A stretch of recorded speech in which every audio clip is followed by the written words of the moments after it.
we've got to understand inflation for most people is the insidious hidden tax that destroys the value of their savings, their stocks, their bonds, and their equity in real estate. And thankfully, it destroys the value of their debt. And that is the beautiful, beautiful hidden wealth creator that income property uses better than any other asset class.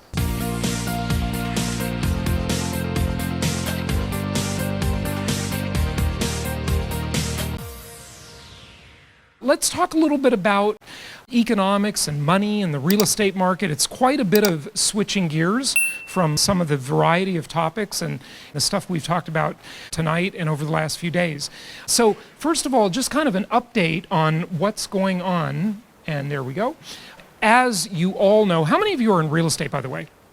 Most people I'm talking to, it seems like it's just the default thing because, as I've always said, income property is the most historically proven asset class in the world. It is the most tax-favored asset class in America, and taxes are the single largest expense in any of our lives. It is vitally important. It is everything almost because we engage with it, we live in it. It's just such a part of our lives. And it is a fantastic asset class, of course. So looking at pending home sales, they are through the roof. I mean, pending home sales up 32% from a year earlier. This will probably come as no surprise to anybody. In my company, basically what we do is we help people buy properties nationwide. We help them invest in remote areas that aren't necessarily where they live. And if we had 3 times the number of properties, we would have 3 times the number of sales. There is literally no property that goes unsold anymore. Years ago that was different, but today everything sells. And a lot more would sell if we had it to sell, if we had that inventory. This won't surprise you either. Home sales price is up 15%, another new high, so nothing here will surprise you. But one of the things I like to talk about is a concept. I like to try and look at things differently, and I like to talk about a concept I call packaged commodities investing or assembled commodities investing. And when we buy a property, whether it be a single family home or an apartment complex or whatever it is, what we really need to remember is that we are buying this. What is this? Well, this is a wall and a ceiling, and what are they made of? You know, this is lumber, it's petroleum products, it's glass, it's steel, it's concrete, it's energy, it's labor, it's all of these commodities. Now, what's interesting about this is these commodities, of course, are traded worldwide on commodities exchanges. But when you get them packaged in the form of a property, it becomes a whole different asset class. And with that asset class, you get a whole bunch of very special privileges that you don't get when you buy commodities on the Chicago Mercantile Exchange, for example. Okay? When you buy coffee beans or lumber or soybeans or whatever commodity it might, orange juice, you know, whatever commodity it is, you don't get these special privileges that you get when it's packaged in the form of a property. So it's a very, very special asset class in so many ways. So you look at lumber prices. One of our clients works in the lumber industry. I had him on my podcast recently, and he sends me the internal newsletters he gets for the lumber industry. They have a newsletter called Random Lengths, like the length of the lumber, I guess. And the prices of lumber are just skyrocketing. And this is a huge component to housing costs, right? Of course it is. And so during the time of the biggest lockdowns and quarantines, we saw the lumber mills close, the prices skyrocket dramatically because there was a huge supply shortage, and then it started to adjust as they reopened and sort of retooled to the new game, the new era in which we live, and prices fell off just a little bit, but still very, very high. There is massive, massive demand for housing and all of the packaged commodities that are part of a house, all of those ingredients that make that house, right? So very important to think about that. And then The other big trend is, I don't know about you, maybe you read it, maybe you didn't, but John Steinbeck wrote a great novel many years ago called The Grapes of Wrath. And I read that in 10th grade. It was one of our assignments. He talked about this mass migration during the Dust Bowl and how everybody moved west. There's this mass migration going on, and I identified this way back in about mid-February, which in COVID years is like dog years. That's like 7 years ago, right? And I noticed what was happening, of course, in Wuhan, as we all did, and then in Italy. And I thought, I've been a lot of places. I've been to Italy many times. It's a high-density environment. Wuhan is a high-density environment. So way back then, I was the first person, at least that I heard, saying it, talking about it publicly on my podcast, on my YouTube channel, that there was going to be this mass migration to lower density environments. For the past several decades, the migration has been toward the city, toward higher density environments. And with the fear of contagion, the two biggest concern areas for contagion would be elevators and mass transit. Those two, right? And people will want to get away from these type of environments. And by golly, as soon as we had those first restrictions lifting and people got out of their house, they started moving in mass. And this is a mass migration. Probably the biggest migration movement, maybe since the Grapes of Wrath era. With that migration comes a big transfer of wealth. Okay, a big transfer of wealth. Wealth is moving around, the chips are moving around, and what I hope to impart to you is some ways that you can take advantage of that movement. And by the way, that sounds kind of weird, right? Take advantage of that movement of wealth. Well, it's not really take advantage of it, because capitalism is such a wonderful thing and allocates resources so efficiently compared to any other system human beings have ever tried, ever. Okay, forget about whatever Bernie Sanders might say. It doesn't work. Okay, capitalism works. And so capitalists, like all of us, right, they go in and they find need and fill it. And they supply the need, they satisfy demand. And that's what we as real estate investors do, is we satisfy that demand in these areas, and there's this mass migration to suburbia. So that's a big part of that wealth transfer. If you want to do your own research on this, I just did this myself, just go to a website you may have heard of, uhaul.com. And this one I did, I live in Palm Beach, Florida, about an hour and a half north of here.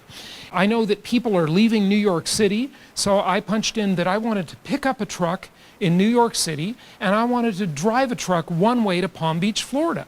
And guess what? To do that, leaving New York, the bottom one, that truck is $3,400, okay? For a one-way truck, no driver, just, rent the truck. But if you want to take that truck back exactly the other direction, it's a third less. It's only $2,100. What does that tell us? It tells us that the supply-demand equation is very imbalanced because U-Haul is having trouble getting its trucks back to New York as everybody is fleeing New York, right? And there are even more pronounced examples of this. One of our clients did it because they were leaving the Socialist Republic of California, my former home state, and they are moving to Boise, Idaho, okay? They did the U-Haul thing themselves and then shared that in a private social network that I have for our investors. And it was even more pronounced than this one. So you can do your own research with that and just see where things are going. Years ago, I interviewed a really interesting lady, Meredith Whitney, on my podcast. She's a Wall Street person, but she wrote this great book called The Fate of the States: The New Geography of American Prosperity. And I interviewed her maybe 6-7 years ago. And it talked about how there was this migration where people were voting with their feet and moving to business-friendly areas with lower taxes, less government intrusion, less government intervention. And this trend, we've all seen it. It's not a surprise to any of us. But now you combine that with the COVID trend where people are leaving big cities that tend to be left-wing, business unfriendly, high tax, high cost environments, and they're moving to suburban areas and even rural areas in many cases. And it is a big deal. It is a big wealth transfer, possibly the biggest wealth transfer in American history is upon us right now. okay?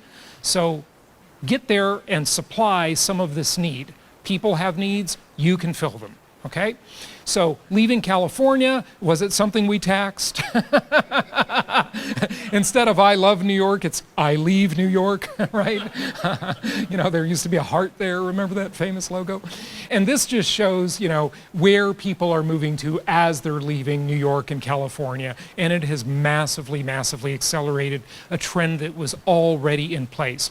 Now, I'm an economist. I mean, I don't have formal economics training too much. I mean, I took macroeconomics in college, big deal. I don't have a degree in it, okay? But my favorite economist is a guy named Joseph Schumpeter. Why? Joseph Schumpeter coined, or at least popularized, I'm not sure, a phrase that is a really important phrase to think about because it's happening all around us all the time, and it is a beautiful thing. The phrase is this, write it down. Creative destruction. Creative destruction. And what Schumpeter meant by this creative destruction concept, was that old businesses that don't work, that are maybe on life support, should be destroyed creatively as entrepreneurs come in and fill that void with a new business that serves the marketplace better. And capitalism is extremely efficient at creative destruction as long as the government gets out of the way and stops picking winners and losers and lets businesses fail. They need to fail so something new can grow. Okay, whenever there's a forest fire or you know, this kind of thing we think of as a disaster, a destructive force, what does it do? It creates a lot of opportunity for new growth. And this constant reinvention is something that definitely needs to happen. And it's part of capitalism, it's part of the marketplace, and it's a wonderful, wonderful thing. Now let's talk about money creation. This last year, 2020, has been the most amazing year for the printing press. Okay? You know, they call it money printing, but it's not really even printed anymore. The Federal Reserve and other central banks around the world in alliance, in this unholy alliance with the Treasury and the governments, they create money out of thin air. And it's called fiat money. Fiat just means by authority or by decree. It has value because we said so. So if you think about it, and you know, you take a $20 bill out of your wallet, for example, and you think, well, what is that called? Well, duh, it's a $20 bill. Well, what was it called in 1970? It was also called a $20 bill back then. It has the same name, but it has a different value, right? Because of inflation. And the more money you create, the more you put into the world, the more that money chases a limited supply of goods and services. And just by the basic law of economics, supply and demand, people raise prices as more money is chasing their goods and services, right? This is simple stuff. But the amount of money creation that has occurred last year is nothing short of staggering by any possible measure you could think of. It is absolutely mind-boggling. We thought it was mind-boggling back in 2008 or around there during the Great Recession. It is beyond mind-boggling now. It's absolutely beyond mind-boggling. And so, you know, this kind of chart, what's really interesting about this chart is not this part, whoops, not this part, it's this part, where it goes straight up and, you know, it ends because that's basically now or just the last few months. So a lot of economists will say really silly things like, well, they created all this money during the Great Recession and we didn't have inflation. That's just not true, okay? Now, it's not true on the sort of apparent or simple level, meaning that we didn't have inflation in terms of anything wild. We didn't see Zimbabwe, Venezuela, any kind of crazy inflation. Maybe not even as bad as the 1970s in the United States or Hungary or any of these other big inflation cases. But the problem is they rarely ask the question, and my listeners have dubbed this, and some of you listen to my podcast, I know, they've dubbed this the Jason Hartman question. Anyone know what it is? Compared to what? right? Compared to what? That's always the question for everything in life. Everything in life is compared to what, okay? So, if you're having an argument with your spouse and they say, well, you don't treat me well enough, just say compared to what? See how that goes over? It won't be good. But it should always be the question, compared to what? That is the question, right? See, how much worse would, or not how much worse, how much lower would prices have been now if they didn't print all that money 12, 13 years ago, right? And so there's this war going on. And the war is between two opposing forces. And this is the big war in standard of living, in your lifestyle, in economics, and in the inflation-deflation debate. Because those are the two basic economic maladies, inflation and deflation. Here's the war. The war is between, on one hand, over in this corner we have technology. And over in this corner we have very bad fiscal and monetary policy. Who wins the war? Is it the deflationary aspect of technology, because technology makes things cheaper? They always get cheaper and better, right? That iPhone sitting there, it is dramatically better than the cell phone, the first cell phone I got, that costs $3,200 and weighed 14 pounds, and I bought it at Radio Shack and I literally financed it. Radio Shack had financing, right? So I was just a kid. I bought a cell phone, for $3,200. And now that cell phone is dramatically better, and it's cheaper too. And everyone's complaining, $1,500 for an iPhone, that's too much. I'm thinking, that's cheap to me. Okay, I thought it was kind of cheap. So I bought one. And so that's the war. We have fiscal and monetary policy. So monetary policy is what central banks do. They print money, right? That's our central bank is the Federal Reserve. In Europe, it's the European Central Bank or the ECB, or in Japan, it's the Bank of Japan. They control monetary policy, but the government controls fiscal policy. And fiscal policy is Congress. It's taxing and spending. It's the House Ways and Means Committee mostly, okay? And so the government likes to spend money because politicians like to dole out goodies to get votes, right? They like to buy votes. Hugo Chavez did it in Venezuela. They all do it, right? It's just the way it works. And so who's going to win? Is it going to be creating tons of fake money out of thin air? Or is it going to be and that's inflationary, or is it going to be the deflationary force of progress? So there are three basic ways in terms of measuring inflation that are so important for us to understand, to really know what's going on. The government has a huge incentive to mislead us on the issue of inflation for multiple reasons. One, they want us to think things are better than they really are. Okay, that's the first one, it's kind of obvious. But also, all of the government entitlement programs and salaries are indexed to inflation. So if the consumer price index, the most popular measure for inflation, looks lower than it really is, and they say inflation is only 2% when it's really 5 or 6%, then we all kind of feel better, and the government doesn't have to spend as much, and it's all good, right? But what they do is they do three things.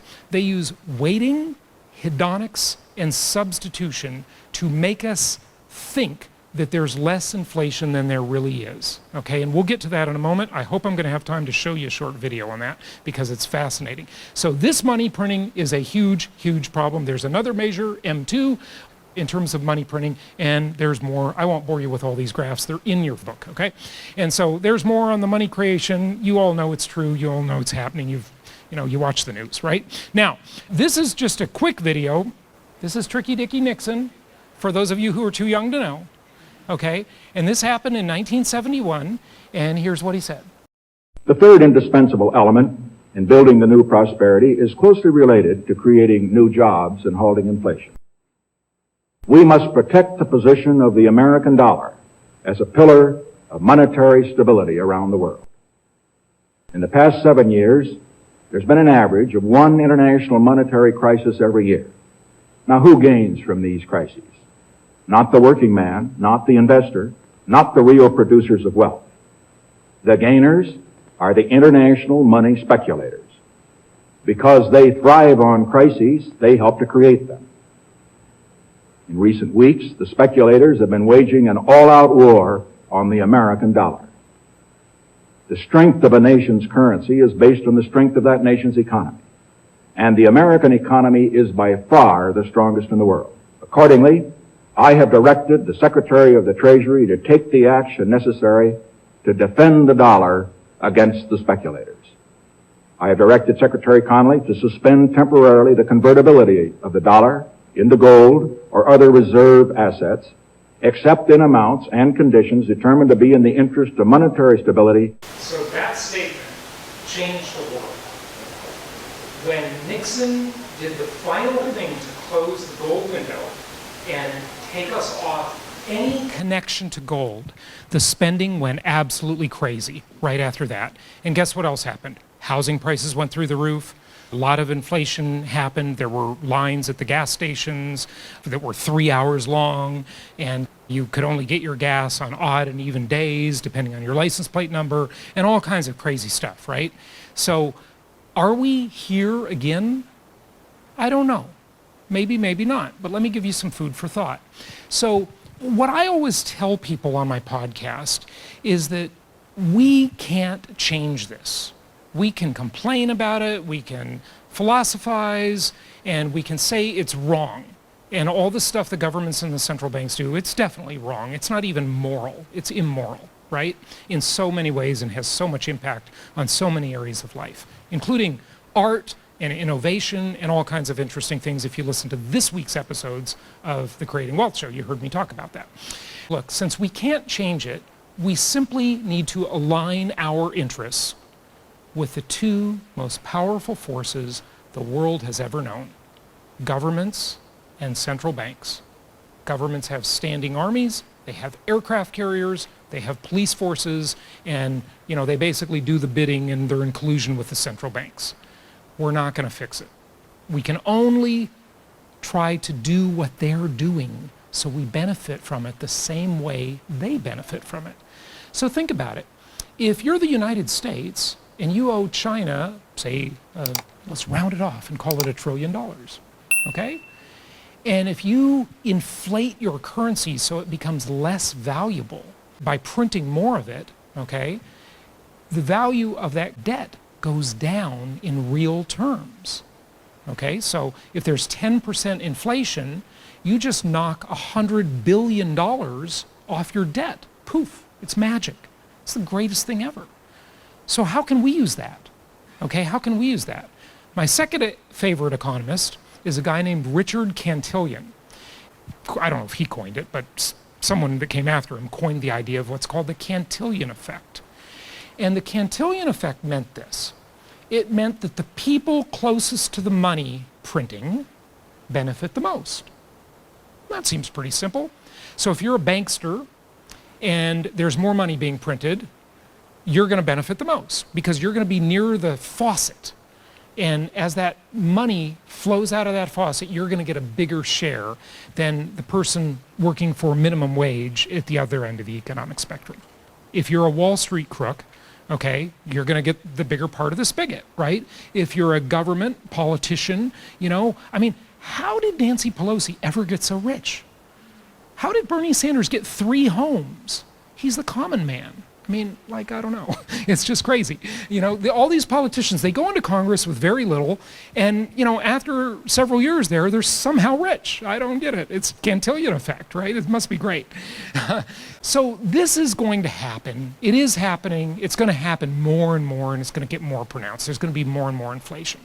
So I've identified 6 ways the U.S. government can get out of the mess of having all of this unfunded entitlements, all of these welfare programs it simply cannot afford, all of these government programs it can't afford. What does it do to solve its problem? What does the government do to solve its problem? And how can we align our interests with the government and the central banks? Well, number one, it could just default on the debt. It could say, hey, sorry, I know we promised you Social Security. I know we promised you Medicare. I know we promised you Obamacare, but we just can't afford it. Sorry, too bad. very politically unpopular, very unlikely. You might remember several years ago in Greece and also in many countries in Europe, they had riots and all kinds of unrest over austerity measures, right? That's the default, okay? So that's very unlikely. They could raise taxes, right? Just tax the rich, okay, and make them pay more. Well, they're certainly trying to do that, and there are a lot of examples of that, but the rich don't have enough money to solve the problem. If they tax the rich at 150%, there's not enough to solve the problem. The problem has become so big, it cannot be solved through taxes anymore. It could a long time ago, but not anymore. How about have a yard sale? Maybe we could sell our ports to Dubai. Maybe we could sell military fighter jets to Libya and do all kinds of things we shouldn't do that might not be the most prudent things, right? The Bureau of Land Management, not the other BLM, okay, sells off land all the time to developers, toll roads owned by Chinese companies, right? All of this kind of stuff, right? So we could do that to raise money. We could also steal. We could use our military and we could go in and just take resources of other countries, right? And people have accused us of that, although, we didn't do a very good job of it if that was the plan. Here's a good one, technological innovation. Maybe we'll have biotech breakthroughs, energy breakthroughs, maybe they'll be America-centric and money will flow into the country and, the country will become fabulously rich and pay off all these unfunded mandates. But the most likely plan is this, inflation. It's a great business plan for governments and central banks. It is the best plan because, again, it's that example I told you, $1 trillion owed to China, 10% inflation, poof, $100 billion in debt just magically disappears in real terms. So that is the business plan that I say is going to happen more and more so. It's already been happening for decades, but it is going to increase dramatically. How can we benefit from it? Well, we've got to understand inflation really, really well. It's a big deal. I know it's talked about, and people like to oversimplify it, and they say, well, prices are rising, so there's inflation. Well, there's a little more to it than that. So we got to understand the difference between the real value of something and the nominal value. Nominal just means in name only. It's just the name of something, like that $20 bill we talked about a few minutes ago. That's the name of it, the difference between price and value.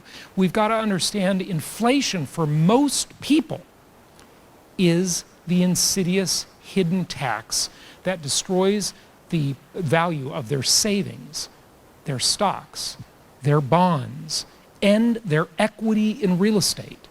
And thankfully, it destroys the value of their debt.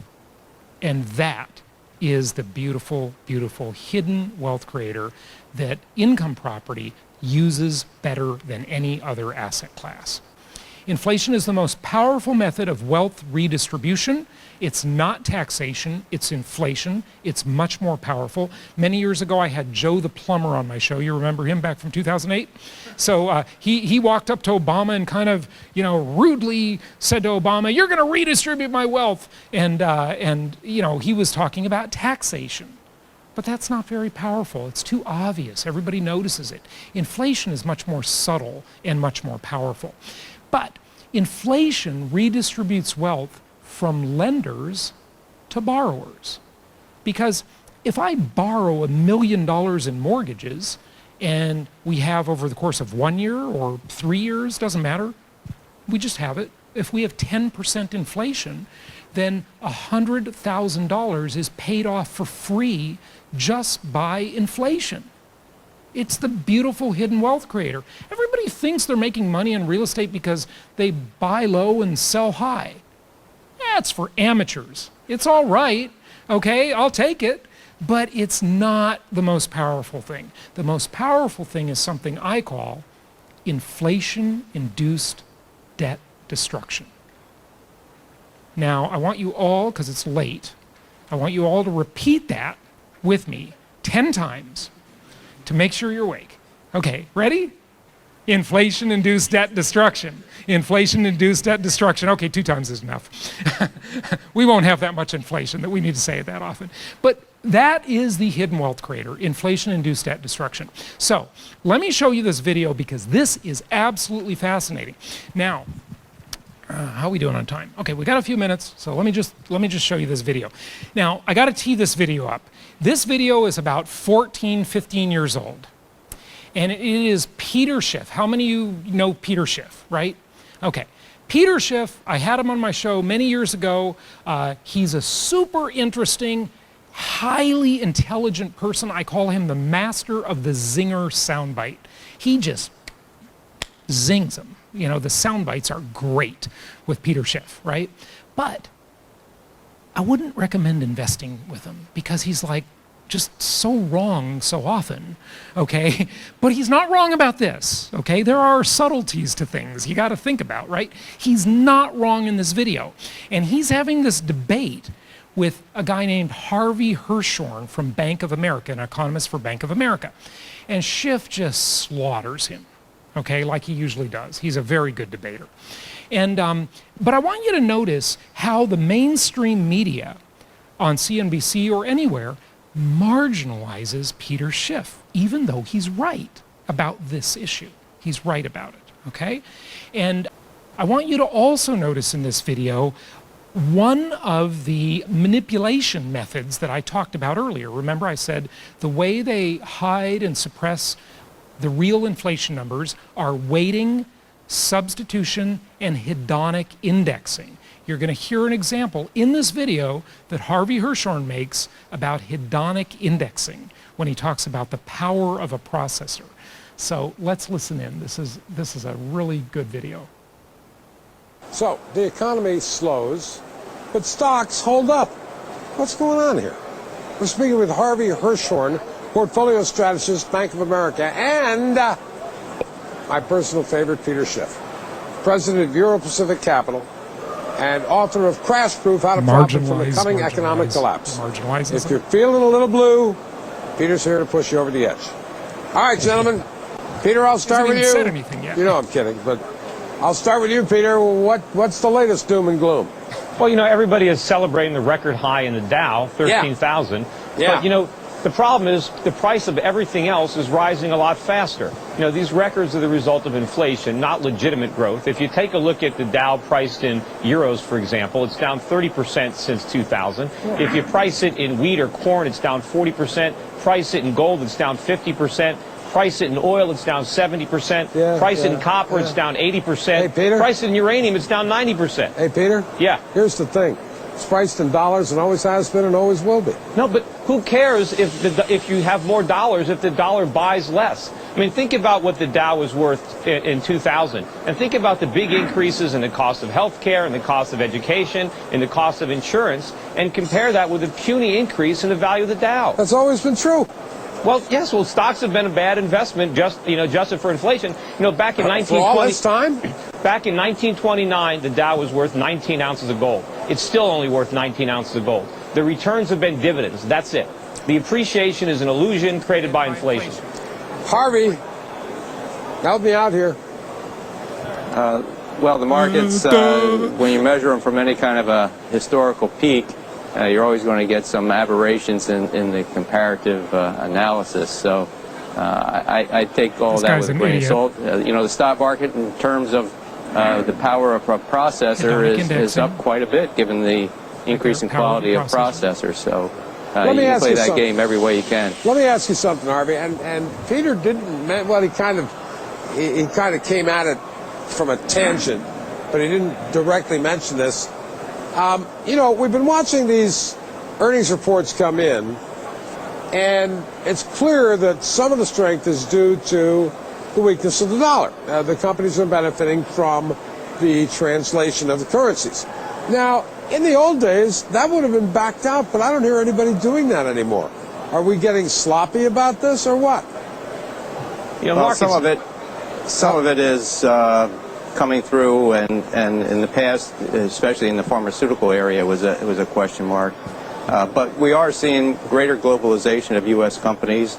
It's 50% or more of the profitability and revenues of a lot of the companies. But shouldn't we just discount as we would like foreign stocks for the weakness in the dollar there, you can still get the same benefit. Well, there's something we US agree equities. on. We agree on.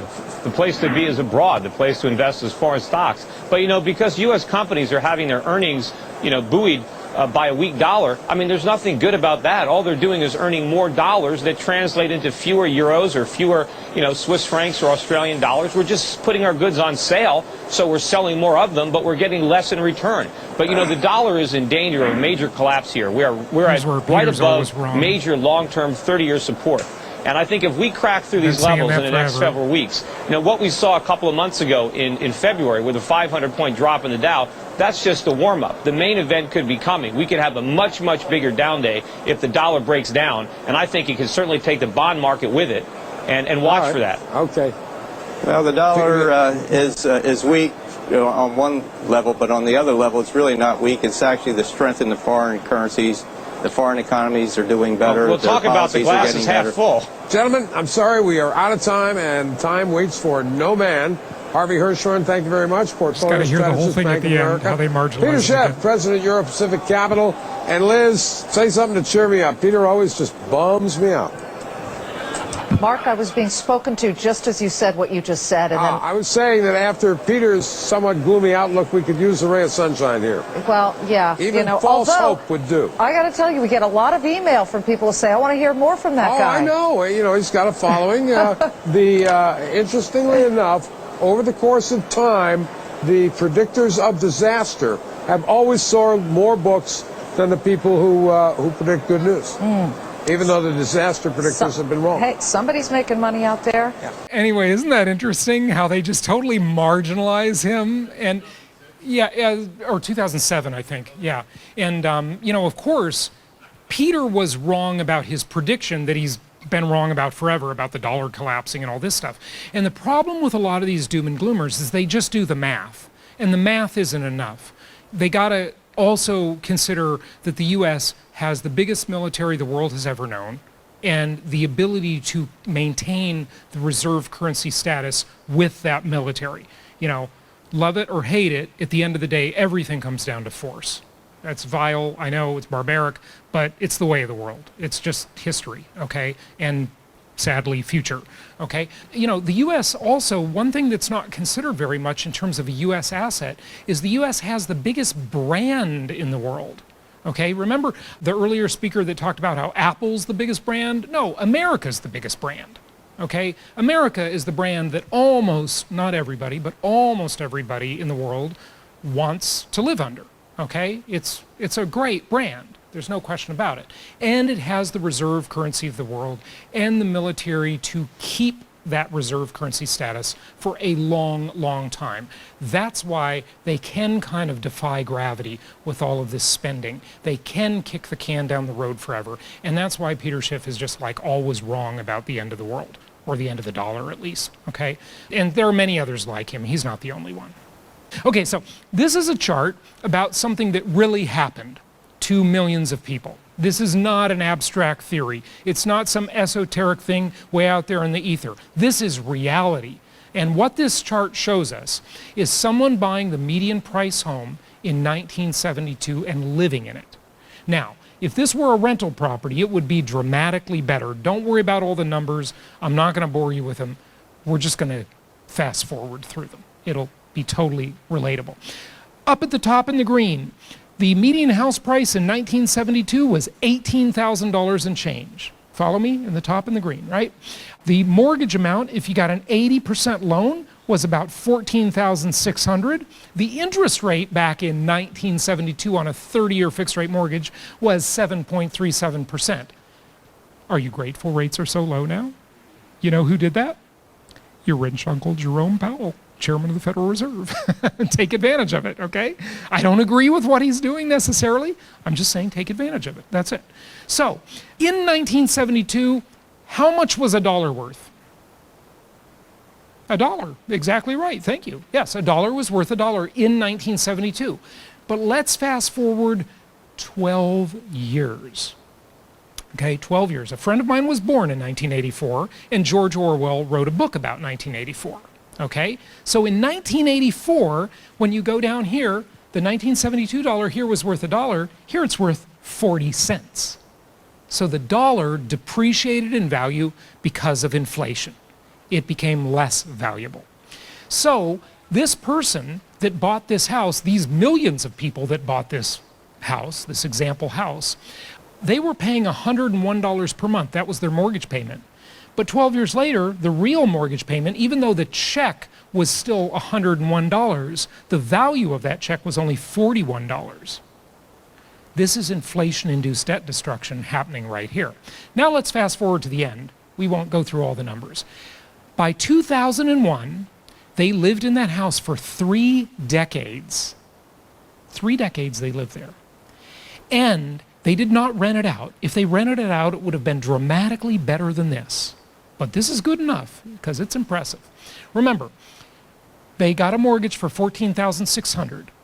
They paid interest in terms of nominal dollars, the name of the dollars in name only, not the real dollars, not the real value, just in name only, of $36,318. But the real dollars, after inflation debased the value of them, was only $16,393. Well, they borrowed $14,000, so they're about $2,000 more that they paid now. But remember, that interest is tax deductible. So by the time they had inflation pay part of their debt, and they had a tax benefit, their inflation adjusted and tax adjusted dollars means that they borrowed $14,614, but they only repaid $12,655. That's magic. That's magic. So they thought they borrowed at 7.37%, but after inflation, their rate was 1.06%. And after inflation and tax benefits, their rate was negative 1.16%. They got paid to borrow that money. They lived in that house for 3 decades for free.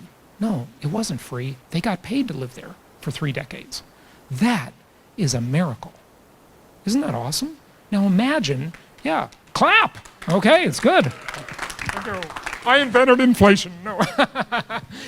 That was John Maynard Keynes probably who did that, actually. But this is incredible. Now imagine if they didn't make any of those mortgage payments. If they put a renter in there and a renter made those mortgage payments. If we did the math on that, you wouldn't even believe it. It's so good. It's just incredible. This is why income property is the most historically proven asset class in the entire world. And now, when we have negative interest rates, after inflation and taxes, people are getting paid to borrow today. If you bought a bunch of houses, put 30-year fixed-rate mortgages on them, and kept them vacant, you would probably make a lot of money. But you're going to rent them out, okay? And you're going to make a lot more with that. That is inflation-induced debt destruction. You get paid to borrow the money. In the interest of time, let me wrap this up. I just want to share with you a quick, very inspiring poem that has inspired me for many years. And this is an amazing, amazing thing. So this is something that we can get you a copy of. And here's what I want you to understand. First of all, you should put it on your bathroom mirror and read it every day, because it is just incredible. It was written in 1977. 1977 is the perspective of the author who wrote this great poem called The Reluctant Investor's Lament. His name is Donald Wheel. He has passed on, but a client of ours gave me a book with a whole bunch of his poems and sayings, and they're just great. But this is, I think, the best one. Again, written in 1977. He was a real estate broker in New York and an investor.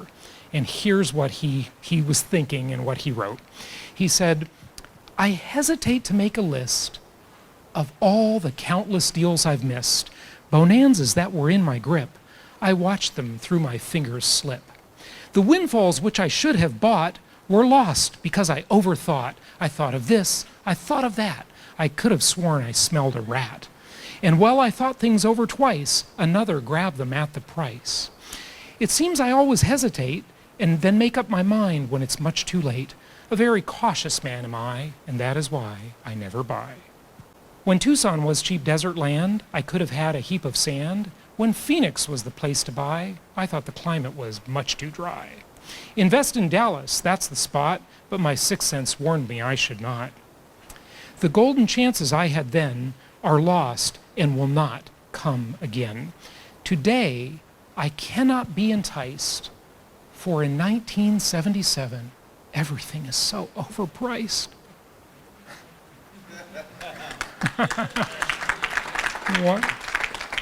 One second, he's not done yet, but that's pretty good right there. I added the 1977. That's, little poetic license here. I added that to his poem.